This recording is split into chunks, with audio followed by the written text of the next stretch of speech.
सख्त कार्रवाइयां की जाएंगी जो पॉलीथीन कवच को बढ़ावा देंगे।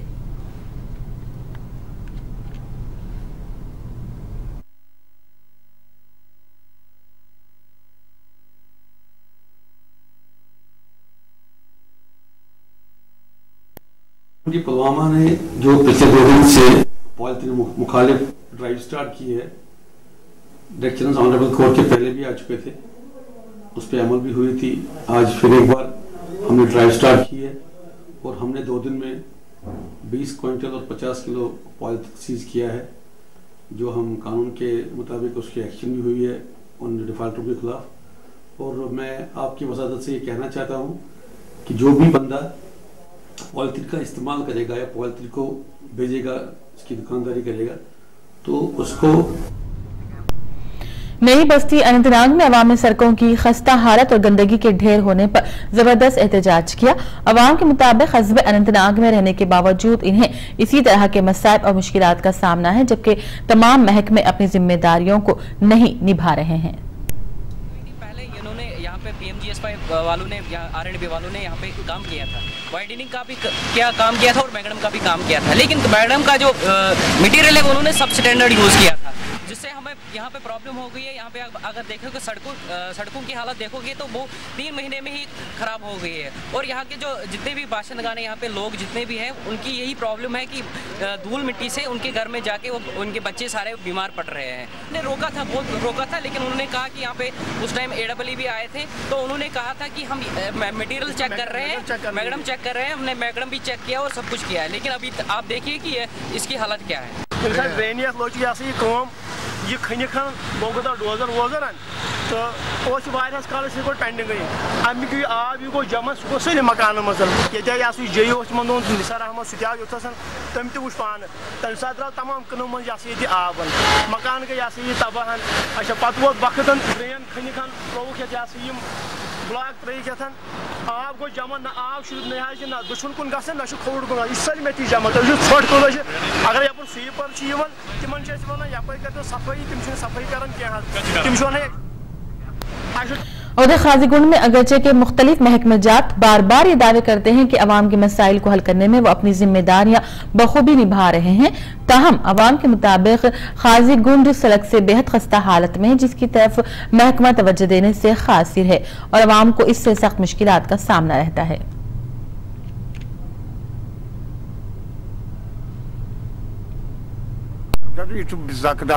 बचन तक मुसीबत ये शीन वीन ये क्रॉस कर बचस ग तूत मुसीबत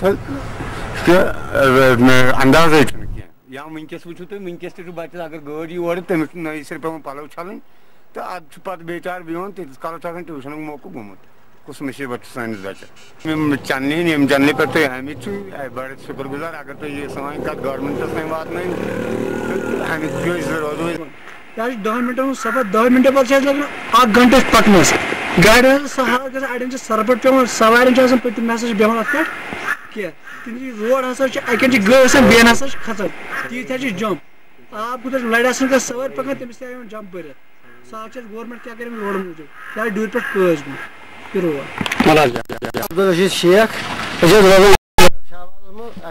मुश्किल खोड़ यप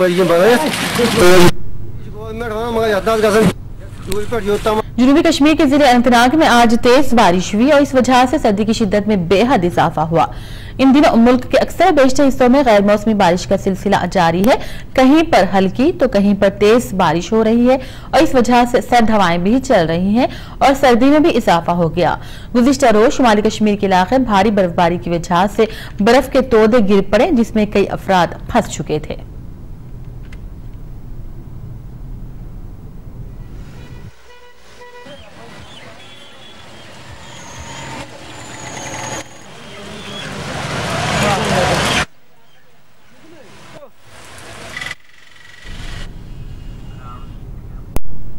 और उधर बारामूला में एक शख्स आज ऊंट लेकर आ गया, जिस पर मुकामी अवाम इसको देखने के लिए उमड़ पड़े।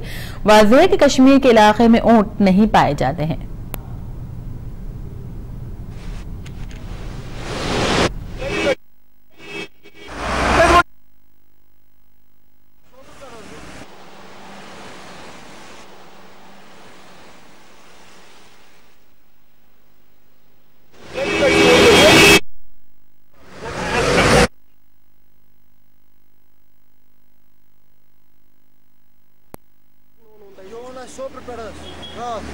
रक्षन खतर ना मारन खतर अच्छा मारन खतर वो वरी ब्रो मोरमत 15 वरी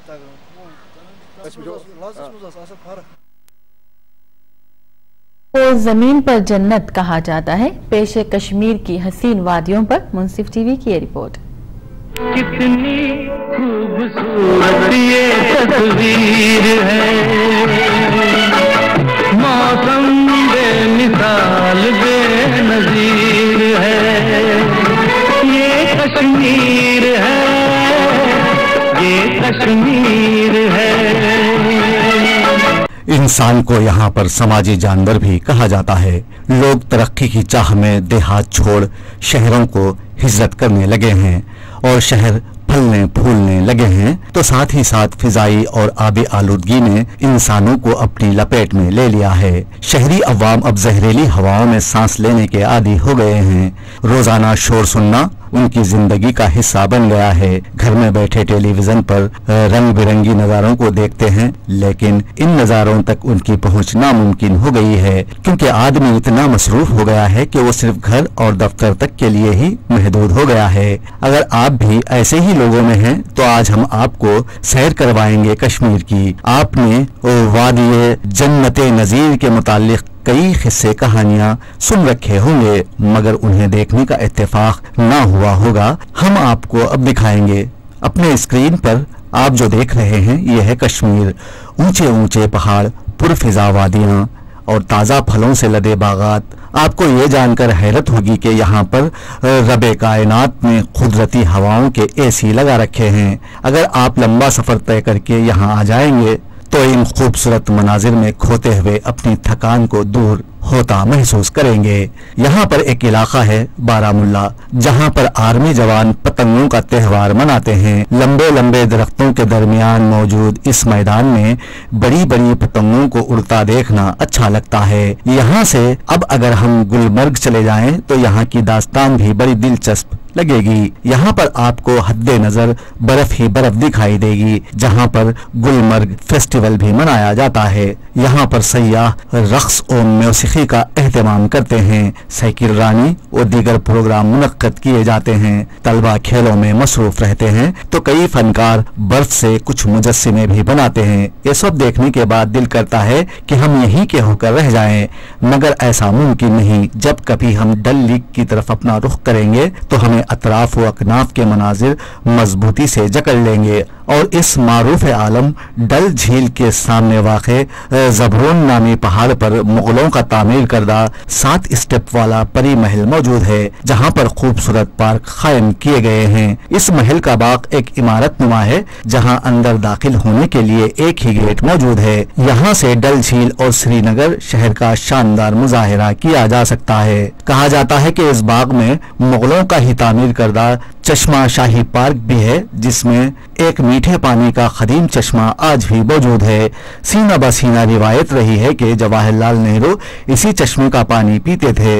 इस झील में छोटी छोटी किश्तियां किसी हसीन दोशीजा की तरह खरामा खरामा चल रही होती हैं। इसके बाद अगर हम आगे जाएंगे, तो हमें मिलेगा ट्यूलिप गार्डन, जिसे देखने के बाद इंसान अपने हवास खो देता है। अगर आपका मन नहीं भरा हो, तो आप इन सब नज़ारों को देखने के लिए एक मर्तबा जरूर कश्मीर जाएं और कुदरती नज़ारों का लुत्फ करीब से लें, तो आप अपने जहन को हल्का फुल्का जरूर महसूस करेंगे। ये तो कश्मीर है, इसकी फिजा का क्या कहना। ये तो कश्मीर है, इसकी फिजा का क्या कहना। तो देखा नाज़रीन आपने कैसी है जन्नत नज़ीर कश्मीर की ये हसीन वादियां। इसी के साथ नाज़रीन मुंसिफ कश्मीर का ये सिलसिला यहीं खत्म करते हैं। इजाजत दीजिए और देखते रहिए मुंसिफ टीवी।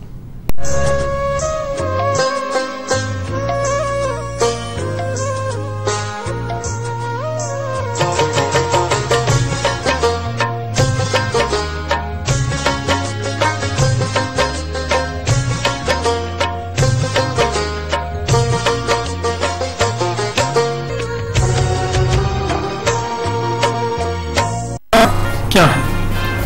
देखिए, हिंदुस्तान में जितने भी क़वानीन हैं, उसको सेकुलर क़वानीन हैं, तमाम शहरियों पर एक साथ लागू होते हैं। लेकिन बाज़ मजहबी क़वानीन ऐसे हैं जो सबके ऊपर एक साथ लागू नहीं हो सकते। तो जब ब्रिटिश इंडिया के दौर में जब ये कानून साजी हो रही थी तो उस वक्त हर मजहब उस वक्त जो कानून लागू होता था ब्रिटिश वाले एक से एक सेकुलर कानून बनाते जा रहे थे, लेकिन यहाँ के जो दीगर मज़ाहिब के लोग थे, हिंदू, मुस्लिम, सिख, ईसाई, क्रिश्चियन, जिससे जितने लोग थे उन सबके लिए अलग अलग मजहबी कानून के तहत उनको ये गुंजाइश दे दी गई कि उनके बिल्कुल शख्सी जो क़वानीन हैं उसके पर उसी उन्हीं का कानून लागू किया जाएगा और उसी के तहत फैसले भी दिए जाएंगे।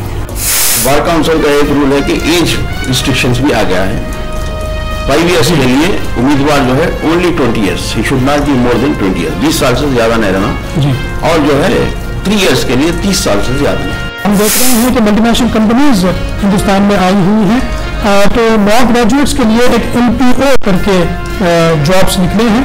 ये LPO क्या हैं और इसमें किस तरीके से क्या क्या कौन इसमें एलिजिबल होते हैं? LPO ये इसके मायने होते हैं लीगल प्रोसेस आउटसोर्सिंग। जो लीगल फील्ड के बंदे होते हैं जैसे लॉयर्स वगैरह होते हैं तो उनसे ये काम करवाया जाता है। Candidates are always in demand in India for this. Now, speaking about India, I'll talk about Hyderabad. This is a boom industry right now. जी। और इसके लिए you have to be a graduate. का जो मिसयूज हो रहा है इसको लेकर के ह्यूमन राइट्स को अप्रोच हो सकते हैं। डिमांड ऑफ डाउरी, इसका इतना ज़्यादा मिसयूज हो रहा है कि हमने भी जब ह्यूमन राइट्स में थे तो हमने भी गवर्नमेंट को लिखा था और अब शायद गवर्नमेंट इसको अमेंड करना चाह रही है और बेलेबल बनाना चाह रही है।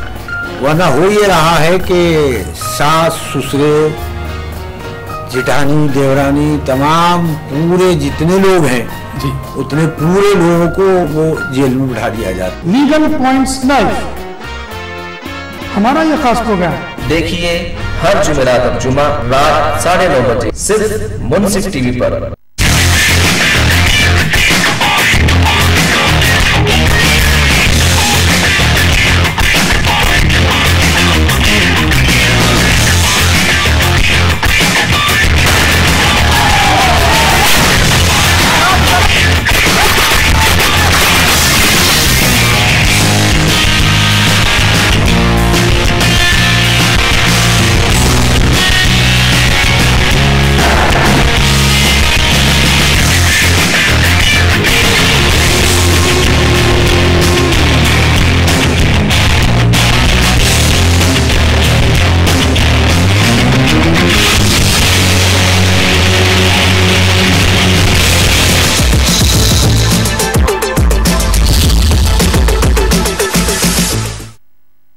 जब मौसम बदलते हैं जैसा कि बरसात होती है फिर या फिर सर्द मौसम आता है तो इसमें हमें क्या ऐसे ग़िज़ाई एहतियात करनी चाहिए ताकि ये मर्ज़ हम तक ना पहुंच पाए? जिसको भी सर्दी खांसी आती है उसके पास एटलीस्ट 5 से 6 फुट डिस्टेंस उनसे रखना चाहिए बात करने के लिए। जो लोग भी बात करेंगे उनके मुंह के ऊपर उन्हें कपड़ा रखना चाहिए। उन लोगों ने एक अलग रूम में रहना चाहिए। जब तक हार्ट बराबर काम करता रहेगा हमारा पूरा बदन ठीक से काम करता रहेगा। अगर हमारा हार्ट कुछ मिनटों के लिए भी अगर रुक जाए तो हमारा शरीर का काम करना बंद हो जाता है। वो ओपन हार्ट सर्जरी है। कुछ लोगों के लिए वाल्व चेंज करना पड़ेगा। वाल्व अंदर वाल्व्स है, दिल का अंदर 4 कमरे हैं, कमरे से कमरे खून जाने के रास्ते पे डोर की तरह वाल्व है, एक ही तरह वो खोलना पड़ेगा सो दैट खून एक ही रास्ते पे जाएगा। टाइफाइड एक ऐसी बीमारी है जिसमें पेशेंट अच्छा हो जाता है लेकिन वो कैरियर की तरह कई साल तक अपने स्टूल में वो जरासीम निकलते रहते हैं। आप इससे देखिए हफ्ता और इतवार दोपहर 1:30 बजे सिर्फ मुंसिफ टीवी पर।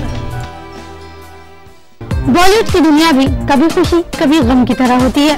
कभी दुश्मनी की खबरें तो कभी होती है दोस्ती की चर्चा। कभी फ्लॉप फिल्मों का गम तो कभी होता है हिट फिल्मों का जश्न। कभी फिल्म मिलने की खुशी तो कभी फिल्म छिन जाने का गम। बॉलीवुड की इन चटपटी खबरों को जानने के लिए देखिए ग्लैमर की खबरें हमारे साथ रोजाना शाम 6 बजे सिर्फ मुंसिफ टीवी पर। ऐसे फिल्मी सितारे जिन्होंने बरसों तक सुनहरे पर्दे पर अदाकारी के जौहर दिखाए।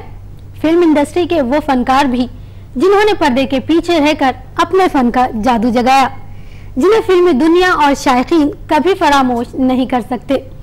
उन सितारों की दास्तान जो मरकर भी अमर है। देखिए शानदार प्रोग्राम जाने वालों की याद आती है मुंसिफ टीवी पर बहुत जल्द। मुस्लिम पर्सन लॉ क्या है?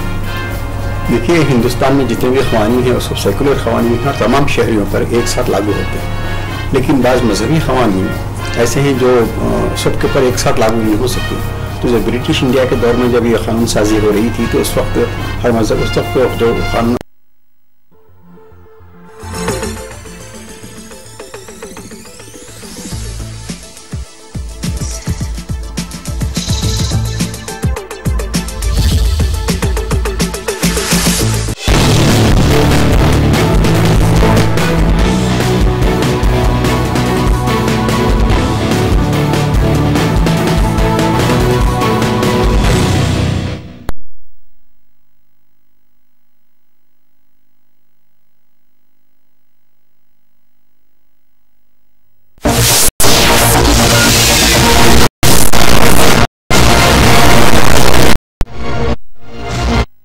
मई को इंतखाबात, 16 मई को वोटों की गिनती।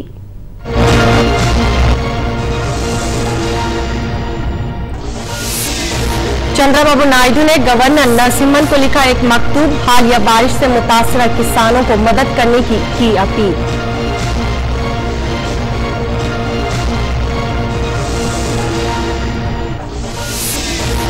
और दोनों इलाकों के लिए पीसीसी सदर का अंदरून 2 यौम ऐलान मुतवक्को, डीएस ने तेलंगाना पीसीसी सदर की जिम्मेदारी कबूल करने का दिया इशारा। और अब पेश है खबरें तफसील से।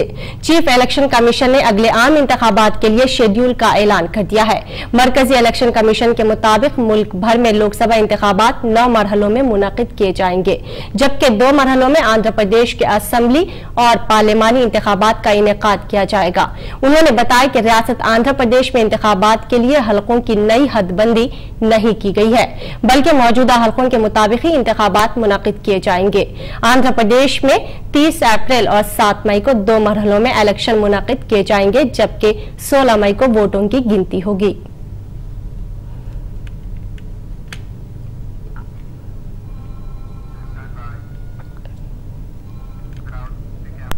और रियासत आंध्र प्रदेश के चीफ इलेक्टोरल ऑफिसर ने भनवर लाल ने कहा कि वो वोटर लिस्ट में अपना नाम दर्ज कराने के लिए 9 मार्च आखिरी तारीख है। उन्होंने कहा कि अब तक वोटर लिस्ट में 76 लाख नए अफराद के नामों को दर्ज किया गया है। उन्होंने वोटर लिस्ट में अपना नाम दर्ज कराने के लिए ये आखिरी मौका है कहा। भनवर लाल ने आज शाम मीडिया के नुमाइंदों से खिताब करते हुए ये बात कही। उन्होंने कहा कि पुराने वोटर कार्ड रखने वाले अफराद जदीद तर्ज के स्मार्ट कार्ड ई सेवा सेंटर से हासिल कर सकते हैं। चीफ इलेक्टोरल ऑफिसर ने कहा कि इंतखाबात में मुकाबले करने वाले अफराद अपने हलफनामे में शख्सी तफसीलात से असासजात, कर्ज़जात और कोई मुकदमात हो तो तमाम चीजों को दर्ज करना जरूरी है। उन्होंने मजीद कहा कि इस बात पर इंतखाबात के लिए 9,30,000 पोलिंग मराकज़ का क़याम अमल में लाया जा रहा है।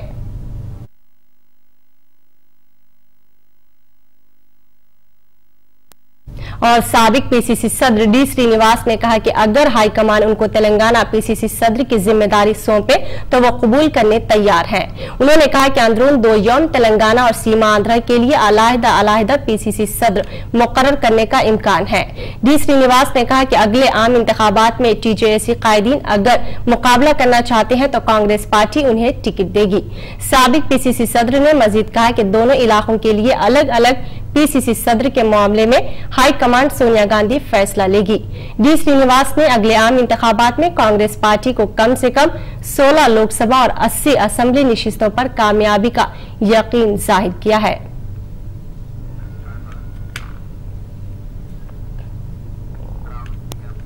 और तेलुगु देशम पार्टी के सरबराह चंद्रबाबू नायडू ने हालिया गैर मौसमी बारिश से मुतासिर हुए किसानों को मदद फराहम करने का हुकूमत से मुतालिबा किया। उन्होंने इस मामले में रियासती गवर्नर नरसिम्हन को एक मकतूब लिखा। बाबू ने अपने मकतूब में लिखा कि जिले वरंगल, खम्मम, मेदक, निजामाबाद, कर्नूल और आदिलाबाद में गेहूं, चावल, हल्दी, मिर्ची व दीगर फसलों को शदीद नुकसान हुआ है। चंद्रबाबू नायडू ने हालिया बारिश के सबब हलाक होने वाले अफराद का निजामाबाद में 2 और वरंगल में 5 जुमला 7 मुतासिरा खानदानों को फीकस 5 लाख रुपये एक्स ग्रेशिया देने का मुतालिबा किया है। इसके अलावा फसलों के मुतासिरा अफराद को फी खानदान 2 लाख रुपये देने का भी मुतालिबा किया। टीडीपी सदर ने पार्टी कायदीन और कारकुनों से मुतासरीन के लिए मदद के लिए हर मुमकिन कोशिश करने की अपील की।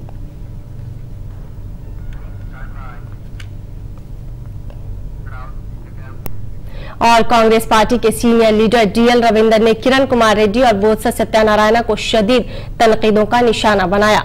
डीएल ने कहा कि किरण और बोत्सा ने कांग्रेस पार्टी की साख को शदीद मुतासिर किया है। उन्होंने कहा कि ये दोनों कायदीन अगर CWC के फैसले के रोज मुस्तफी हो जाते तो रियासत की तकसीम का फैसला होने वाला नहीं था।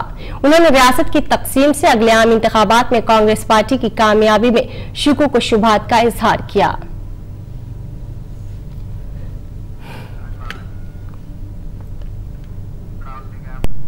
PCC सदर बोत्सा सत्यानारायण ने म्यूनिसिपल इंतखाबात के पेश नजर मुख्तलिफ अजला से ताल्लुक रखने वाले पार्टी कायदीन के साथ एक इजलास मुनक़िद किया। इस मौके पर उन्होंने इंतखाबात से मुतालिक मुख्तलिफ उमूर पर गौर खौस किया। इजलास में KVP साबिक वजीर आनम राम नारायण रेड्डी, श्री राम चंद्रैया, कुनरू मुल्ली व दीगर कायदीन ने शिरकत की। इंतखाबात में पार्टी के मुस्तकबिल के लाहेअमल व दीगर उमूर पर गौर किया गया।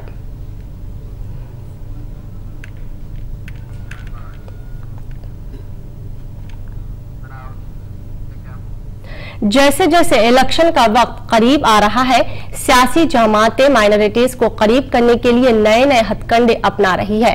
इंतखाबात के पेश नजर YSR कांग्रेस पार्टी के माइनॉरिटीज से मुतालिक मुस्तकबिल के लाहेअमल के बारे में हमारे नुमाइंदे ने YSR CP तर्जुमान जोपोडी प्रभाकर राव से बातचीत की। Announced from 7th April, and what are the steps for YSR CP in Sinmandra or the for election, how the preparation is going on and what you are going to do? So we are anticipating this notification from the Selection Commission. Anyhow, it has been announced today. The YSR Congress Party is ready to face any elections, whether you call it a municipal elections or general elections, Lok Sabha and Assembly. So we are already prepared to face it, and our selection and everything is in the process. Always YSR CP, the slogan is for fighting for the people, for the people. YSR CP is for the people. So I want your comment on Chandrababu Naidu. Is he not for the people? You see, Chandrababu Naidu, he has been proved that people rejected twice, 2004 and 2009 elections. And he doesn't have any credibility in the society. So when people are searching for a credible person or a credible party like Jagan Mohan Reddy and like his father, when Rajshekar Reddy was alive, whatever he said to the people, he implemented. And the sudden demise of the Rajshekar Reddy, now the new emerging party and leader was Mr. Jagan Mohan Reddy. People are aspiring to see Rajshekar Reddy in Jagan Mohan Reddy. So credibility to the people towards the YSR Congress Party, not towards the Telugu Desam Party. That's why Chandrababu Naidu is speaking always, I can do better development than what development he did so far. So nothing. You see, if you take this Hyderabad, there are 200 slums in Hyderabad. He might have constructed through L&T the high-tech city, and through that he has taken 2 buildings free construction. And he cannot claim that he is only the man or reference like Chandrababu Naidu is meant for development. What type of development he did? If he did real development, why people rejected him? So people are unable to take him into consideration. They are unable to trust him. The trustworthy leadership they are seeing and searching in the YSR Congress Party. So Chandrababu Naidu is not a trustworthy man. So YSR CP planning anything further, doing something for the minority? Yeah, see, in the light of Rajshekar Reddy thought, already he did, and he has given 4% reservation. And all minorities, these total minorities in Andhra Pradesh, especially, they are with Jagan. So they are not with the Telugu Desam Party. So Chandrababu Naidu is planning to announce something, this and that, and grab those minorities. But minority people are very clever, and they know what is what. They are seeing only towards Jagan Mohan Reddy. Congress also, trying to convince them. Congress will lose its base. जिले खम्मम में YSR Congress party के सदर जगन मोहन रेड्डी को तल्ख तजुर्बा हुआ। जिले खम्मम की आवाम ने YS जगन पर शदीद गुस्से का इजहार करते हुए चप्पल फेंके। जिले खम्मम में रावती नगर में चंद नामालूम अफराद ने YSR मुजस्सिमे को नुकसान पहुंचाया। जगन की रैली के पेश नजर तेलंगाना के हामियों ने खम्मम बंद का ऐलान किया। इस मौके पर तेलंगाना हामियों और जगन के मद्दाहों के दरमियान कुछ देर के लिए कशीदगी देखी गई। हालात पर काबू पाने के लिए पुलिस का भारी बंदोबस्त किया गया।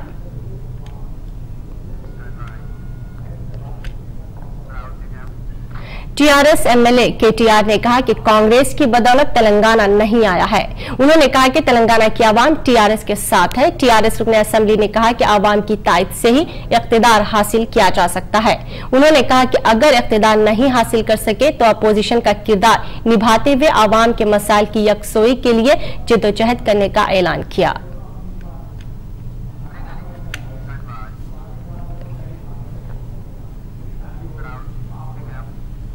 नाजरीन, हैदराबाद डायरी में अब वक्त हो गया एक छोटे से ब्रेक का, जल्द लौटेंगे।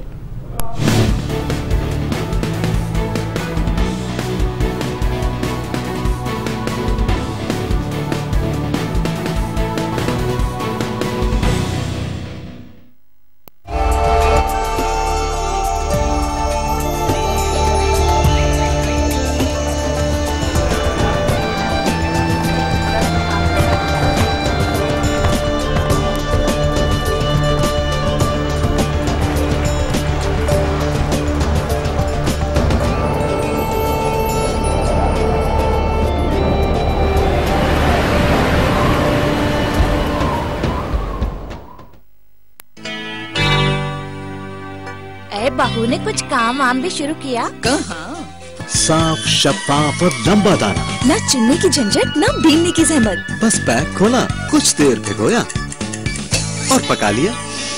शमा क्लासिक बासमती राइस, खुशबू और लज्जत से भरपूर। Shama classic basmati rice 25 kilo, 10 kilo, 5 kilo और 1 किलो के बैग में अब हर सुपरमार्केट, जनरल स्टोर और किराना स्टोर में दस्तयाब है।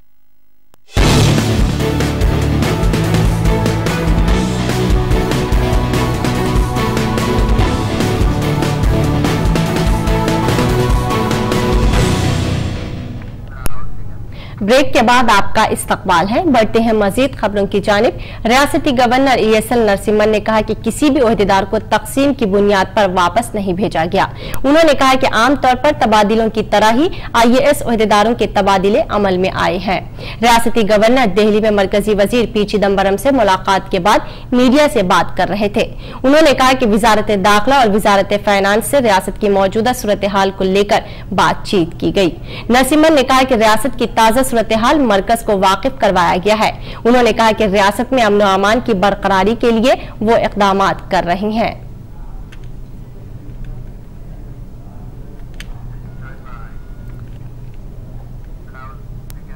और महकमे मौसमियात के ओहदेदारों ने अगले 24 घंटों में बारिश की पेश कयासी की है। मुतालिका ओहदेदारों ने रियासत के चंद मुकामात पर भारी बारिश की भी पेश कयासी की है। ओहदेदारों ने नशीबी इलाकों में रहने वाले आवाम को एहतियात बरतने का मशवरा दिया। इसके अलावा साहिल के किनारे जाने से मछेरों को गुरेज करने की हिदायत दी है।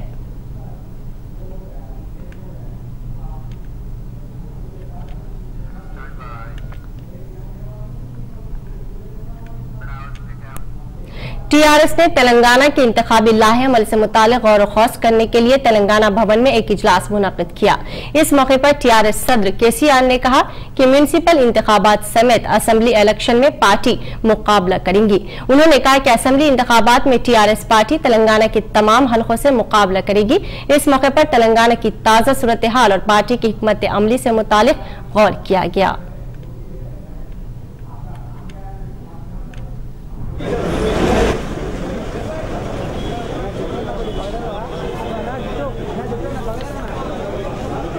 आज तेलंगाना भवन में टीआरएस अधिनेता केसीआर ने एमएलए, एमएलसी और एमपीस का मीटिंग आयोजन किया। इस मीटिंग में बल्दी इलेक्शंस के साथ अलग असेंबली इलेक्शंस का भी डिस्कशन किया। इस डिस्कशन में तेलंगाना के 10 जिलों में टीआरएस पार्टी पार्टिसिपेट करना चाह रही है। अब देखना है कि तेलंगाना आवाम टीआरएस पार्टी को कहां तक जिताएंगी। कैमरा पर्सन काजा से सुजाता, मुंसिफ टीवी, हैदराबाद।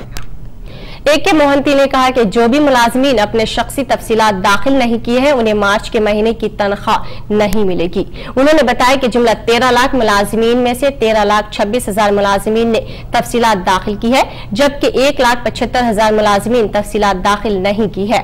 चीफ सेक्रेटरी ने तकसीम से मुतालिक कमेटियों के साथ एक इजलास मुनक्किद किया।